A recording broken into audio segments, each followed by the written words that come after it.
Журналисттер менен УКМКнын тиреши, коррупциялык схемалар менен компромат видеолордун чабышы. Биз болгону фактыларды гана келтиребиз. Бүгүн кеп ким жана эмне тууралуу болоорун түшүнүп жатсаңар керек. 20 январда Болот Темиров аттуу журналист жана анын командасы УКМКнын төрагасы Камчыбек Ташиев, анын туугандары жетектеген мамлекеттик ишкана жана ал жакта түптөлгөн коррупциялык схема тууралуу чуулганды иликтөө жарыялашкан.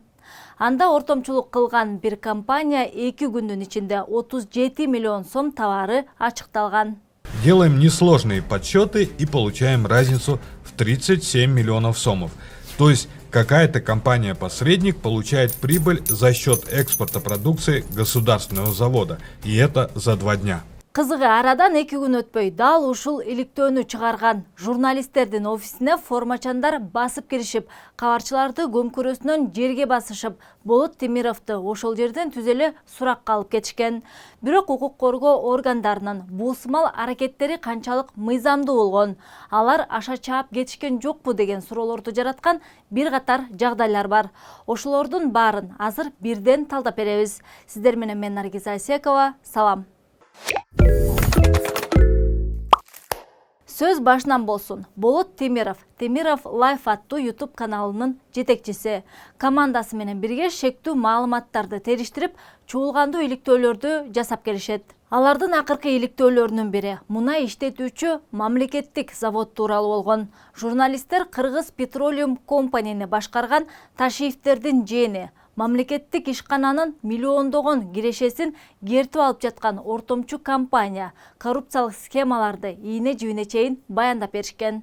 Кыргызстанда 31 жаштагы адам эң ири нефти иштетүүчү заводду жетектеп калышы мүмкүнбү? Албетте мүмкүн. Бирок аны үчүн туугандарың чечүүчү кызматтарда болуш керек. Кызыгы аталган ишкана боюнча тергөө жүргүзүлбөй эле. Тескерисинче иликтөөнү жасаган журналисттерге кысым башталган. 22 январда күтүүсүз жерден күч кызматкерлери алардын офисине басып киришкен. Кечки саат 5 чамасында аттуу жаран милицияга кайрылып, Болот Темиров жана Болот Назаров аттуу жарандар аны баңгизат колдонууга түртүп жатышканын айтып арызданган. Алайым окуя болгон жерди дагы айтып, Жети Дуан формалдуу эмес уюмунун жана Темиров Life каналынын дарегин көрсөткөн.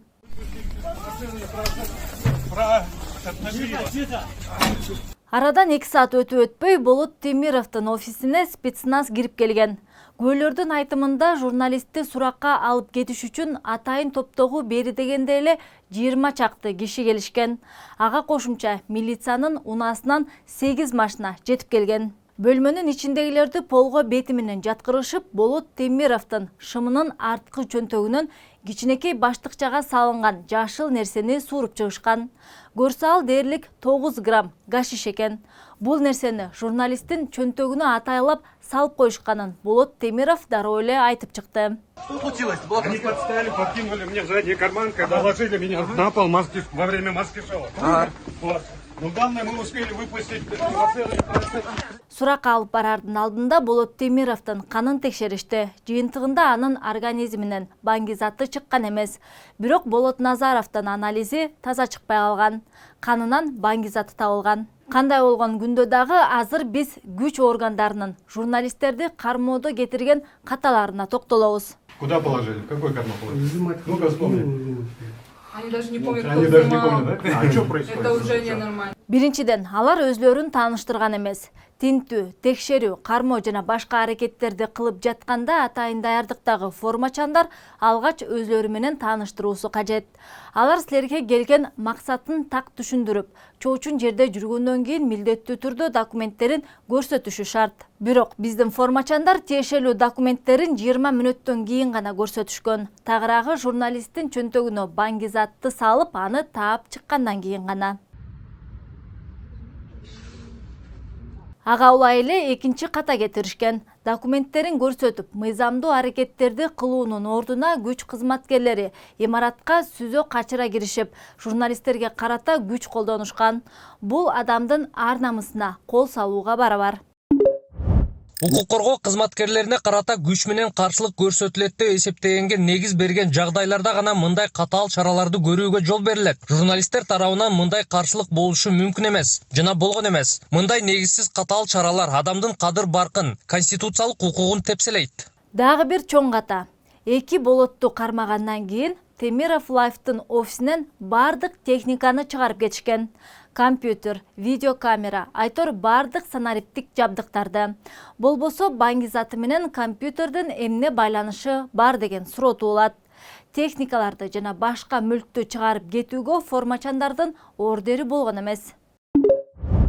Адвокаттын айтымында тергөө жүргүзүү боюнча токтомдо кеп Баңгизаттар жөнүндө гана болгон. Демек тергөөчүнүн жабдууларды, дисктерди, процессорлорду тартып алууга укугу жок болчу. Конституциянын 29-беренесине ылайык ар ким кат алышуунун электрондук жана башка билдирүүлөрдүн купуялуулугуна укуктуу. Бул укуктарды чектөөгө соттун чечиминин негизинде гана жол берилет. Ал эми соттун чечими жок электрондук маалымат каражаттарын тартып алуу да конституциялык укуктарды бузуу болуп эсептелет.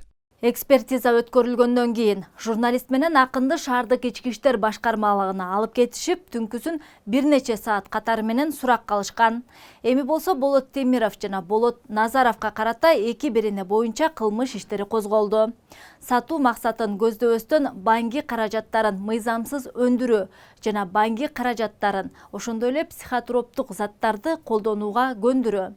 Учурда эки болот тең өлкөдөн чыкпайсың деген шарт менен үйлөрүнө кое берилип, тергөө иштери уланууда. Эми дал ушул Темиров Лайф командасы чыгарган журналисттик иликтөөгө токтоло кетсек, кеп Жалал Абадта жайгашкан бир нече ишкана тууралуу болмокчу. Алардын бири Кыргыз нефтегаз. Бул компания Кыргыз Petroleum Company'ге чийки затты жеткирип турат.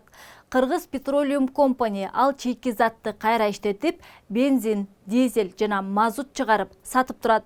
Мамлекеттин үлүшү бар компанияны Ташиевдин Байгазы Матисаков аттуу жээни башкарат. Байгазы Матисаков деген да сиздерге жээним болот менен. Бир тууган жээниңиздер болот. Кыскача айтканда, Кыргызстандагы жападан жалгыз мунай иштете турчу компанияны Ташиевдин жээни жетектейт. Бул компаниянын жылдык кирешеси 160 миллион сомду түзөт. Бирок бул компания менен катар эле Region Oil деп аталган алып сатар дагы башка компания бар. Ал Кыргызстанда түптөлгөн жеке менчик ишкана. Анын негиздөөчүсү мамлекеттик ишкана болуп эсептелген Кыргыз Petroleum Company'де бухгалтер болуп иштейт. Назгүл Айдарова деген адам менен сиз кызматташасызбы? Сиздин бухгалтериңиз болуп иштейт, бухгалтер болуп иштейт. Бирок ошол эле мезгилде Region Oil'дун да жетекчиси катары катталат экен ал. Ошол же туугандык байланышыңыздар барбы? Эч кандай туугандык байланышыбыз жок. Ошо бизде иштейт да. Сиздерде да иштейт, ошол эле мезгилде Region Oil'ду дагы. Region Oil'дун дагы ошо жана жетекчиси. Кызыгы, Кыргыз Petroleum Company Region Oil компаниясына мазутту 22 центтен сатат. Өз кезегинде Region Oil ал мазутту 34 центтен башка өлкөлөргө сатып, ортодон миллиондогон сом пайда көрөт. Ташиевдердин үй-бүлөсүнө тийиштүү дал ушул иликтөө чыгаар замат аны ачыктаган журналисттерди Баңгизат колдонууга айыпташып, иш козгоп салышты. Главное, успели мы выпустить расследование про Ташиева, потому что они очень хотели узнать, когда он выйдет. Вот. И было много событий, которые и угрозы, и попытки взломать пароли, попытки взломать наши данные.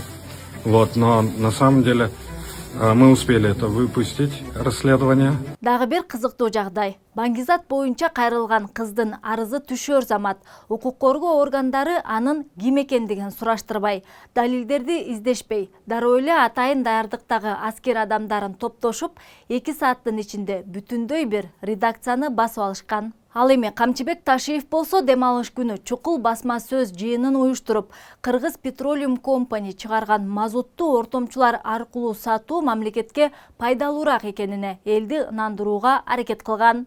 Журналисттердин алдында ал мазут боюнча схемаларды тартып, айтор аталган компаниянын өкүлү болбосо дагы башкаларга түшүндүрөм деп керелди кечке өзүнүн башын оорутtu. Ибаса анан бульбулятор жана Баңгизаттарынын таасири боюнча дагы эл агартуучулук кызматын аткарды. Бурбулятор это что? Бурбулятор деген бул таза наркотик эмес. Бул химиялык элементтерден жасалган наркотикти коюп туруп, аны бурбулятор менен эмесин жанагы эффектисин көбөйтөт. Болбосо, УКМК журналист менен акындын кармалышына тиешеси жок экенин билдирген эле.